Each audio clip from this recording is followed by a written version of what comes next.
Activity 2D, you're going to be working in your Google Classroom. This one will be assigned in there, and you're going to go find your copy of the document and do some typing.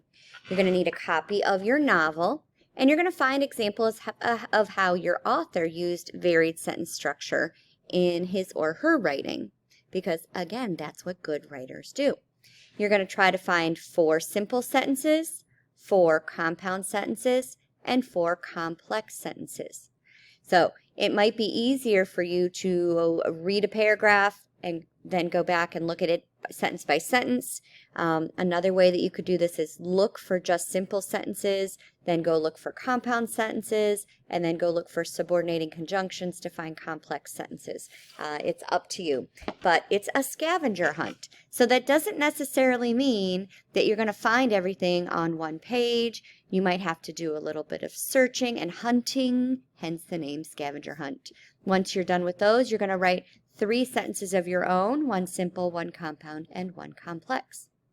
So in my novel, I'm reading Marie Antoinette, and I decided I was going to look for compound first because compound are easier to me. They have a comma and a conjunction.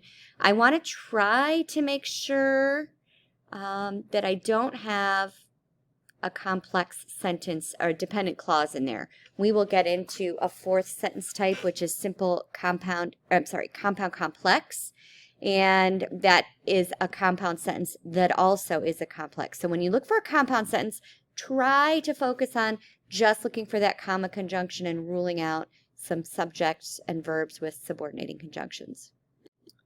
So here's a compound sentence I found in my book. It says, "She exchanged them for others, for they were too thin." I know this is a compound sentence because it has a comma with a coordinating conjunction, and I see a subject on each side. Now, you don't need to label them, but you do need to visually stop and think because we see for over here as a preposition. I know that this for is being used as a conjunction because of its use in the sentence. I see she exchanged as my subject and verb on the left, and they were as my subject and verb on the right. Then I'm going to go look for a sentence that has a subordinating conjunction. And I found this one.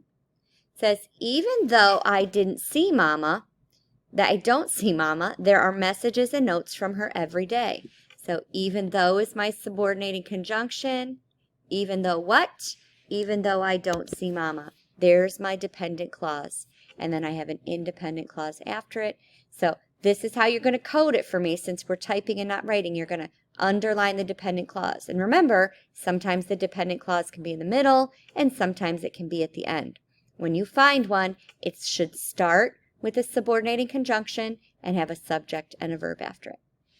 And then the last sentence I found for simple was, "She has been in constant meetings with the Duc de Choiseul." I don't know French. But I see prepositional phrases in there, in meetings, with the Duke. So I'm left with she has been. That's just a simple sentence. Okay, so again, you're going to do some searching and hunting. You're going to probably want your notebook out in front of you so that you have that list of subordinating conjunctions to search for.